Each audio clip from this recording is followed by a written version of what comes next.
Hello അസ്സാം വലൈക്കും welcome back. ഇന്ന് ഞാനൊരു ബ്രേക്ക്ഫാസ്റ്റ് ഐറ്റമായിട്ടാണ് വന്നിട്ടുള്ളത്. നമ്മൾ ഇടയ്ക്കൊക്കെ എപ്പോഴെങ്കിലുമൊക്കെ ട്രൈ ചെയ്ത് നോക്കേണ്ട ഒരു റെസിപ്പി തന്നെയാണിത്. റവ വെച്ചിട്ടാണ് നമ്മളിത് തയ്യാറാക്കിയെടുക്കുന്നത്. റവ വെച്ചിട്ട് നല്ല മൊരിഞ്ഞൊരു ദോശയാണ് നമ്മളിന്ന് ഇവിടെ തയ്യാറാക്കിയെടുക്കുന്നത്. നല്ലൊരു ചട്നിയൊക്കെ ഉണ്ടെങ്കിൽ അതിൻ്റെ കൂടെയൊക്കെ ബെസ്റ്റ് ആയിട്ടുള്ളൊരു കോമ്പിനേഷനാണ്. നല്ല ചൂടോട് കൂടെ കഴിക്കാൻ ഒന്നുകൂടെ ടേസ്റ്റിയാണ് കേട്ടോ. അപ്പോൾ ഈ ഒരു റവ ദോശ നമുക്ക് എങ്ങനെയാണ് തയ്യാറാക്കിയെടുക്കുന്നതെന്ന് കണ്ടു നോക്കാം. അപ്പോൾ ഇത് ഉണ്ടാക്കിയെടുക്കാൻ വേണ്ടിയിട്ട് ആദ്യം നമുക്ക് അരക്കപ്പ് റവയാണ് വേണ്ടത്. വറുത്തതോ വറുക്കാത്തതോ ഏത് വേണമെങ്കിലും നിങ്ങൾക്ക് എടുക്കാം കേട്ടോ. അപ്പോൾ അതൊരു ബൗളിലേക്ക് ഇട്ട് കൊടുക്കാം. പിന്നെ നമുക്കതിലേക്ക് വേണ്ടത് സെയിം കപ്പിന് തന്നെ അരക്കപ്പ് അരിപ്പൊടിയാണ് വേണ്ടത്. അപ്പോൾ നമ്മൾ പത്തിരിക്കൊക്കെ എടുക്കുന്ന അരിപ്പൊടിയാണ് ഞാൻ എടുത്തിട്ടുള്ളത്. അത് അരക്കപ്പ്, അതും ചേർത്ത് കൊടുക്കുക. പിന്നെ അതിലേക്ക് ആവശ്യത്തിനുള്ള ഉപ്പ് കൂടെ ഒന്ന് ചേർത്ത് കൊടുക്കുക. ഇനി ഇതിലേക്ക് കുറേശ്ശെ വെള്ളം ഒഴിച്ചു കൊടുത്തിട്ട് അത് നന്നായിട്ട് കട്ടയില്ലാതെ മിക്സ് ചെയ്തെടുക്കണം. ഇപ്പോൾ കുറച്ചൊക്കെ വെള്ളം ഒഴിച്ച് കൊടുത്താൽ മതി. കുറച്ച് കഴിഞ്ഞിട്ട് നമ്മൾ വീണ്ടും ഒഴിച്ച് കൊടുക്കുന്നുണ്ട്. ഇപ്പോൾ കുറച്ചൊക്കെ വെള്ളം ഒഴിച്ച് കൊടുത്തിട്ട് മിക്സ് ചെയ്ത് എടുക്കാം. ഒരു 15 മിനിറ്റ് നമുക്കിത് സോക്ക് ചെയ്യാനായിട്ട് വെക്കണം. എന്താണെന്ന് വെച്ചാൽ റവ ആയതുകൊണ്ട് തന്നെ കുറച്ച് കഴിയുമ്പോൾ ഒന്നുകൂടെ തിക്കായിട്ട് വരും. അപ്പോൾ 15 മിനിറ്റ് കഴിയുമ്പോൾ കറക്റ്റായിട്ട് അതിൻ്റെ തിക്നെസ് നമുക്ക് മനസ്സിലാവും. അപ്പോൾ അതിനനുസരിച്ച് വെള്ളം ചേർത്ത് കൊടുത്താൽ മതി. അല്ലാതെ നേരിട്ട് നമ്മൾ ചുട്ടെടുക്കുന്ന സമയത്ത് അത് ഓരോ ദോശ ചുട്ടെടുക്കുന്നതിനനുസരിച്ച് അത് തിക്കായിട്ട് വരും. അപ്പോൾ ഇടയ്ക്കിടയ്ക്ക് വെള്ളം യോജിപ്പിച്ച് കൊടുക്കേണ്ടി വരും. അപ്പോൾ അത് ഒഴിവാക്കാൻ വേണ്ടിയിട്ട് 15 മിനിറ്റ് റെസ്റ്റ് ചെയ്യാൻ വെക്കേണ്ടി വരും. അപ്പോൾ അതിന് മുമ്പായിട്ട് അതിലേക്ക് ഒരു 3 ടേബിൾ സ്പൂണ് ചെറുതായിട്ട് അരിഞ്ഞിട്ടുള്ള സവാള ചേർത്ത് കൊടുക്കാം. ഇതിലേക്ക് ചേർക്കുന്ന വെജിറ്റബിൾസ് ഒക്കെ നല്ല പൊടിയായിട്ട് തന്നെ അരിഞ്ഞു കൊടുക്കണം കേട്ടോ. അതുപോലെ തന്നെ ഒരു പച്ചമുളകും ചെറുതായിട്ട് വട്ടത്തിൽ അരിഞ്ഞതും കൂടെ ചേർത്ത് കൊടുത്തിട്ടുണ്ട്. പിന്നെ കറിവേപ്പില, അത് 2 തണ്ട് കറിവേപ്പിലയും അതുപോലെ തന്നെ മല്ലിയില കൂടെ നമുക്ക് ചേർത്ത് കൊടുക്കാം. അതൊക്കെ ചെറുതായിട്ട് അരിഞ്ഞത് കേട്ടോ. ഒക്കെ ഒരു 2 ടേബിൾ സ്പൂൺ, കൂടുതലൊന്നും വേണ്ട, കുറച്ചൊക്കെ മതി.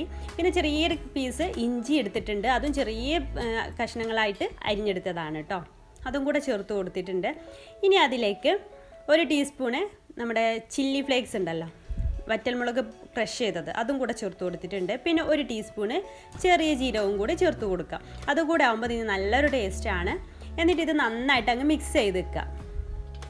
മിക്സ് ചെയ്തതിന് ശേഷം ഇത് നമുക്കൊരു 15 മിനിറ്റ് റെസ്റ്റ് ചെയ്യാനായിട്ട് വെക്കണം. അപ്പോഴേക്ക് ഈ ഒരു റവയൊക്കെ ഒന്നുകൂടെ ഒന്ന് സോക്കായിട്ട് കിട്ടും. 15 മിനിറ്റ് നമുക്കിതൊന്ന് അടച്ചു വെക്കാം. ഇപ്പോൾ ഒരു 15 മിനിറ്റ് കഴിഞ്ഞിട്ടുണ്ട്. നമുക്കൊന്ന് ഇളക്കി നോക്കുമ്പോൾ അറിയാൻ പറ്റും ഒന്നുകൂടെ തിക്കായിട്ട് ഇത് വന്നിട്ടുണ്ട് എന്ന്. അപ്പോൾ നമുക്കിതിലേക്ക് കുറച്ചുകൂടെ വെള്ളം ഒഴിച്ച് കൊടുക്കേണ്ടതുണ്ട്. അതുപോലെ ഉപ്പൊക്കെ ആവശ്യമുണ്ടെങ്കിൽ ഒന്നുകൂടെ ചേർത്ത് കൊടുക്കാം കേട്ടോ. അതൊക്കെ നോക്കിയിട്ട് ചെയ്ത് കൊടുക്കാം. അപ്പോൾ നല്ല ലൂസായിട്ടുള്ള ബാറ്ററായിട്ട് നമുക്കിത് കിട്ടണം. അത് വിചാരിച്ചിട്ട് ഓവർ ലൂസും ആവരുത്. ഓവർ ലൂസായാൽ നമ്മുടെ മാവ് അങ്ങോട്ടും ഇങ്ങോട്ടൊന്നും പോവില്ല. ഞാൻ പറഞ്ഞല്ലോ, ഇതായി ഒരു കൺസിസ്റ്റൻസിയിൽ ഇങ്ങനെ പിരിഞ്ഞ് പോവില്ല. നമ്മളിങ്ങനെ ഒഴിച്ചു കൊടുക്കുന്ന സമയത്ത് ഇങ്ങനെ പിരിഞ്ഞ് പോകുന്ന ഒരു കൺസിസ്റ്റൻസിയിൽ. അതുപോലെ ചുട്ടെടുക്കുന്ന സമയത്ത് ഈ മേൽഭാഗത്ത് വെള്ളം ഇങ്ങനെ പൊങ്ങി കിടക്കുന്നുണ്ടാവും. അപ്പോൾ ഓരോന്ന് ചുട്ടെടുക്കുമ്പോഴും നന്നായിട്ട് മിക്സ് ചെയ്തിട്ട് വേണം നമുക്കിത് ചുട്ടെടുക്കാനായിട്ട്. അപ്പോൾ നമ്മൾ ചുട്ടെടുക്കുന്നത് നോൺ സ്റ്റിക്ക് പാനിലാണ്. അപ്പോൾ ആദ്യം നമ്മൾ ഓയിലൊന്നും ചേർക്കുന്നില്ല കേട്ടോ. ഓയിലൊന്നും അപ്ലൈ ചെയ്ത് കൊടുക്കുന്നില്ല. നേരിട്ട് പാനിലേക്ക് അങ്ങ് ഒഴിച്ചു കൊടുക്കുകയാണ് ചെയ്യുന്നത്. എന്നിട്ട് ഇതുപോലെ അങ്ങ് ചുറ്റിച്ചു കൊടുക്കും. കൂടുതലുള്ളതൊക്കെ എല്ലാ ഭാഗത്തേക്കും അങ്ങ് ആയിക്കോളും. എന്നിട്ട് അത് മേൽഭാഗം ഒന്ന് വേവായിട്ട് വരുമ്പോൾ അതിൻ്റെ മേൽഭാഗത്ത് കൂടെ നമുക്ക് ഓയിൽ ഒഴിച്ചു കൊടുക്കണം.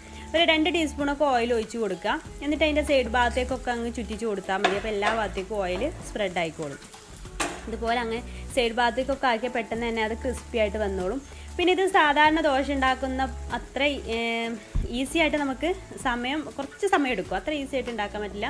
കുറച്ച് സമയം എടുത്തിട്ട് വേണം ഇത് ഉണ്ടാക്കിയെടുക്കാൻ. ഹൈ ഫ്ലെയിമിൽ തന്നെ ഇട്ടിട്ട് വേവിച്ചെടുക്കാം കേട്ടോ. ലോ ഫ്ലെയിമിൽ ആക്കേണ്ട ആവശ്യമൊന്നുമില്ല. അടി കരിഞ്ഞു പോകുമൊന്നുമില്ല. എന്നിട്ട് ഇതുപോലെ ഒരു കളറായി വരുന്ന സമയത്ത്, സൈഡൊക്കെ ഇങ്ങനെ ക്രിസ്പി ആയിട്ട് വരുന്ന സമയത്ത് നമുക്ക് ഇതിൽ നിന്ന് എടുക്കാം. അപ്പോൾ ഹൈ ഫ്ലെയിമിൽ ഇട്ടിട്ടും നമുക്കിത് കരിഞ്ഞു പോയിട്ടൊന്നുമില്ല. അപ്പോൾ ഇതുപോലെ അങ്ങ് ചെയ്തെടുത്താൽ മതി. അപ്പോൾ നമ്മുടെ ദോശ ഒന്നിവിടെ റെഡി ആയിട്ടുണ്ട്. നിങ്ങൾക്ക് കാണുമ്പോൾ തന്നെ മനസ്സിലായിട്ടുണ്ടാവും എത്രത്തോളം ക്രിസ്പി ആയിട്ടാണ് ഇത് ഇരിക്കുന്നതെന്ന്. നല്ല ടേസ്റ്റാണ് കേട്ടോ ഇത് കഴിക്കാൻ. ഇതുപോലെ നമുക്ക് എല്ലാം ഒന്ന് ചുട്ടെടുക്കാം. ഇങ്ങനെ ഓരോന്ന് ചുട്ടെടുക്കുമ്പോഴും ഒഴിച്ച ശേഷം ആ മേൽഭാഗം ഒന്ന് കുക്കായിട്ട് വരുമ്പോൾ നമുക്കതിലേക്ക് ഓയിൽ ഒഴിച്ച് കൊടുത്താൽ മതി.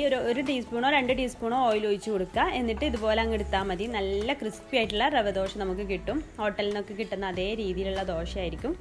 അപ്പോൾ എല്ലാവരും ഒന്ന് ട്രൈ ചെയ്ത് നോക്കുക കേട്ടോ. അപ്പോൾ ഞാനിത് ചട്നിയുടെ കൂടെയാണ് സെർവ് ചെയ്യുന്നത്. ഈ ഒരു ദോശ നമുക്ക് എപ്പോഴൊന്നും ഉണ്ടാക്കിയെടുക്കാൻ പറ്റുന്ന ഒരു റെസിപ്പി അല്ല കേട്ടോ. എന്താണെന്ന് വെച്ചാൽ ഓയിലൊക്കെ നന്നായിട്ട് ഒഴുക്കുന്നതല്ലേ. അപ്പോൾ അതുകൊണ്ട് തന്നെ നമുക്ക് ഇഷ്ടം ഉണ്ടാകുമ്പോൾ നമുക്ക് കഴിക്കാൻ കൊതി തോന്നുന്ന ഒരു സമയത്തൊക്കെ ഉണ്ടാക്കി കഴിക്കാൻ പറ്റും.